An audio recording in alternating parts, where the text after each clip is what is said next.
Suman Chandra Dev. Thank you very much sir. Thank you, thank you. জি।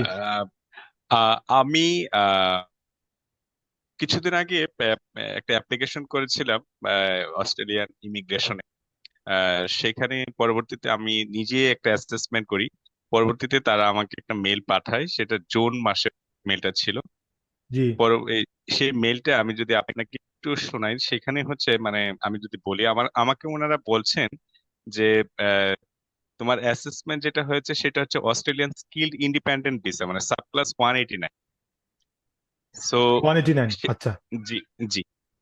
তারপরে এখানে আমার অ্যাসেসমেন্টটা ফুললি কমপ্লিট ছিল না। ওনারা আমাকে বলছেন যে please note, in order to guarantee submission you need to complete your assessment now. But আমি স্টিল সেই অ্যাসেসমেন্টটা কমপ্লিট করিনি। আমি আসলে বুঝতে পারছিলাম না, আর স্পেশালি ওইরকম কোনো গাইডলাইনও পাচ্ছিলাম না। আপনাদের লিঙ্কটা পেয়ে আমি আসলে একটু কনফিডেন্স পাচ্ছি। তো এই ভালো, ধন্যবাদ। পরবর্তীতে এই মেলটা ছিল হচ্ছে জুন মাসে, কিন্তু হ্যাঁ। আফটার দ্যাট আমাকে আরেকটা মেল করেছেন হচ্ছে লাস্ট মান্থে, আপনার mid of the last month.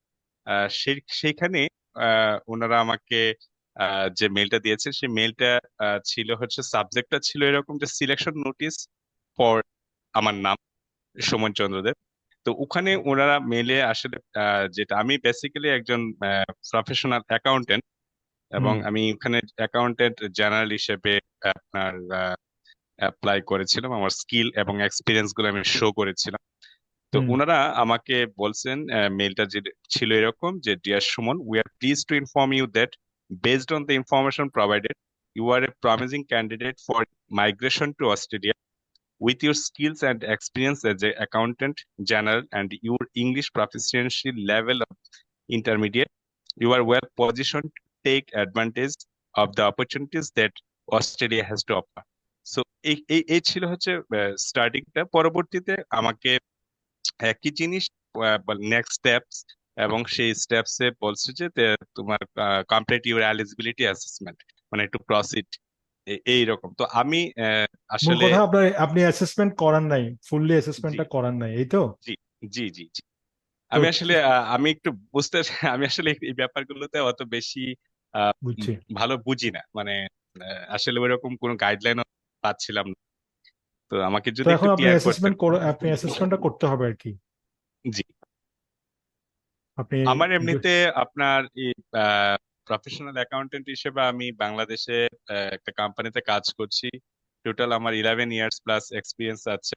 আর আমি আপনার এই মুহূর্তে 38 প্লাস ইয়ার্স আমার রানিং, হুম। এবং আমি সিএ প্রফেশনে আছি, স্টিল হুম। কন্টিনিউ করছি, এখনো কমপ্লিট হয় নাই। আমি প্রফেশনাল লেভেলে আছি। তো বুঝছি। এই সবকিছুর বেস করেই ওনারা আসলে আমাকে এরকম, তো বাট আমার আসলে একটু মাইগ্রেট করারও খুব ইচ্ছে আছে।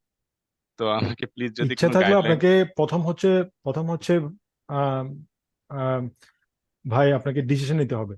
জি, ইমিগ্রেশন হচ্ছে একটা ডিসিশনের ব্যাপার। জি, আপনি ডিসিশন নেবেন, স্টেপ বাই স্টেপ আগাবেন, আর আমরা তো আপনাকে হেল্প করার জন্য আমরা আছি। জি, বুঝছেন না? আপনাকে জি, সে ফার্ম সিদ্ধান্ত নিতে হবে যে আমি চলে যাব বা আমি যাব। তাহলে জি, দেখবেন ডোর ওপেন হয়ে গেছে। আবার আপনি তো অনেকটুকু আগাইছেন, কিন্তু হয়তো না বুঝার কারণে বা টাইম দিতে পারেন নাই, বুঝেন নাই। জি, হলো, এইটাই তো আমাদের দায়িত্ব, মানে আমাদের কাজ তো এটাই। তো আমাদের ইমেল জি। অ্যাড্রেসটা ওরা চ্যাট বক্সে দিয়ে দিছে মনে হয়। ইমেল এবং জি, হোয়াটসঅ্যাপ নাম্বার, ওখানে আপনি ডিটেলস হোয়াটসঅ্যাপে দিয়ে। আমার অলরেডি কমিউনিকেশন হয়েছে, এবং আচ্ছা, সেখানে সেই। জি। বুঝছি। ঠিক আছে তাহলে। আচ্ছা, এখন আমি আমার আমার কয়েকটা বিষয় একটু জানার ছিল। আমি তো কখনো আইএলটিএস দেই না, মানে আমার আইএলটিএস এর কোনো স্কোর নেই। সেই ক্ষেত্রে আমি আমার আমার মাইগ্রেশনের ক্ষেত্রে কি আইএলটিএস ম্যান্ডেটরি? আপনি স্টেট নমিনেশনে যখন যাবেন, আপনার অবশ্যই জি। আইএলটিএস লাগবে তো। আচ্ছা, স্টেট বা ফেডারেল দুটোতে আপনার আইএলটিএস লাগবে। আচ্ছা। আমি হুম। তো মানে যেহেতু আমি চাকরি করি, আমি ওখানে গিয়ে আমাকে চাকরি করতে হবে। তো সেই ক্ষেত্রে আমি ওইখানে কি কোনো কোম্পানির সঙ্গে আমার আহ, বাংলাদেশে থাকাকালীনই কি আমি কোনো আহ, মানে আমাকে কোনো অ্যাপয়েন্ট করবে এরকম, মানে আমি ওখানে গিয়ে কি আমাকে বসে থাকতে হবে, নাকি গিয়ে আমি রেডিমেড কাজ পাবো? না, রেডিমেড কাজ পাবেন না। এখানে যদি আচ্ছা বাংলাদেশ থেকে যদি ডক্টর ইউনূস সাহেবে চলে আসেন, এসে যদি এখানে কোনো জয়েন আসেন যে চাকরি, ওনাকে কেউ চাকরি এখানে রেডি রাখবে না, কেউ কারোর জন্য চাকরি রেডি রাখবে না। এখানে লোকাল এক্সপিরিয়েন্স আগে আপনাকে গ্যাদার করতে হবে। আচ্ছা আচ্ছা। হ্যাঁ, লোকাল জি এক্সপিরিয়েন্স গ্যাদার করতে হবে। তবে যেহেতু আপনাদের গুলো টেকনিক্যাল সাবজেক্ট, টেকনিক্যাল বিষয়, জি এগুলা কম বেশি আপনার বাংলাদেশে যা, অস্ট্রেলিয়াতেও তা, মানে ইকুয়েশন জি গুলা সেম। সেই জি ক্ষেত্রে আপনার তারা আপনাকে স্পন্সর করবে কি করবে না এটা হচ্ছে যে মেইন। সে যদি লোকালি লোক পেয়ে যায় তাহলে আপনাকে ও নিবে জি না। কারণ হচ্ছে জি আপনাকে নিলে ও হুম আপনাকে অ্যালোকেশন ফি দিতে হবে, ভিসার টাকা দিতে হবে, আর অনেক টাকা তাকে এক্সট্রা দিতে হবে, 30-40 হাজার ডলার তার উইদাউট এনিথিং তার খরচ হুম হবে। তো সে যদি জি লোকালি লোক পেয়ে যায় তাহলে আপনাকে হুম নিবে না। যদি জি লোকালি লোক না পায় তাহলে একদম না জি পারতে আপনাকে নিবে। আচ্ছা। এই হচ্ছে যে ওদের মাইন্ডসেট। ওকে।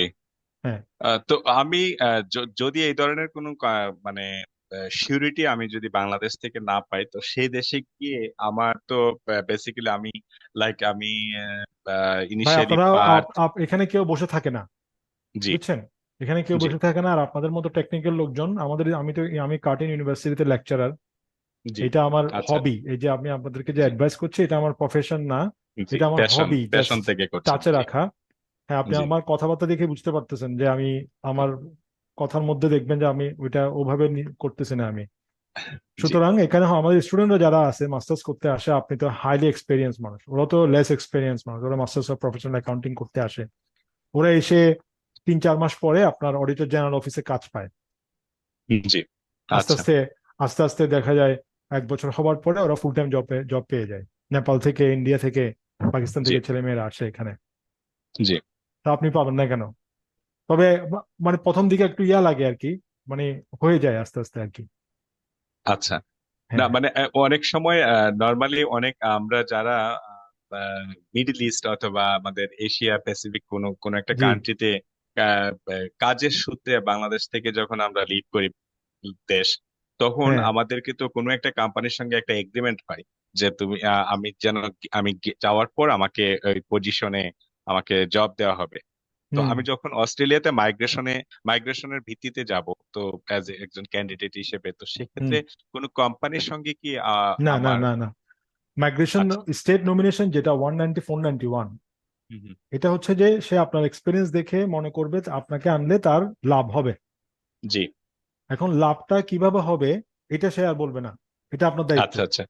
ও এটা আপনার ওকে। দায়িত্ব। এবং জব জব পাওয়াটা, জব নেওয়াটা এটা আপনার দায়িত্ব, এটা সম্পূর্ণ পার্সোনাল লায়াবিলিটি। হ্যাঁ, সে আনছে, আপনাকে আনবে, আপনাকে যদি সে আপনাকে ভালো মনে করছে সে আনছে, কিন্তু হুম তার হুম মানে এই না যে সে আপনাকে চাকরি দিবে। এটা তার দায়িত্ব না। সে আপনাকে সোশ্যাল বেনিফিট দিবে, মেডিকেল দিবে, হুম হুম সবকিছু হুম, বেনিফিট পাবেন, বাচ্চারা ফ্রি পড়বে। তারপর আপনি চাকরি না পাওয়ার আগে আপনি ভাতা পাবেন। হুম, কয়জন বাচ্চা আছে এর উপর বেস করে, মানে আপনার জি। ডিফিকাল্টিতে আপনি পড়বেন না, ওভাবে আপনাকে আনবে। কিন্তু চাকরির ব্যাপারটা ওটা আপনার পার্সোনাল কোয়ালিটির উপর ডিপেন্ড আমাকে করবে। নিজেকে সার্চ করতে হবে এবং জি, সে অনুসারে আমার কোয়ালিফিকেশন অনুসারে জি, যেখানে সেটা। জি, আচ্ছা। জি, জি। ওকে, থ্যাংক ইউ ভেরি মাচ। তাহলে আমি এখন মানে কিভাবে আমি কি শুরুতে আপনাদের একটু দ্বারস্থ হতে চাচ্ছিলাম, মানে অ্যাসেসমেন্টটা কমপ্লিট করার পূর্বে। হ্যাঁ, আপনি আপনার সবকিছু দিয়ে, সিবিটিভি দিয়ে, জি যত জি বেশি ডিটেলস লেখা যায়, কোথায় ছিলেন, কি জি করছেন, সবকিছু জি লিখে জি আপনি ওদের কাছে সিভি দেন। ও আমাদের অফিসে এদের ইমেল অ্যাড্রেসটা চ্যাট বক্সে দিয়ে দিছে মনে হয়। জি। ওখানে ওখানে দিলে তখন আমরা ওখান থেকে প্রসিড করতে পারবো। Okay, thank you very much sir. Thank you.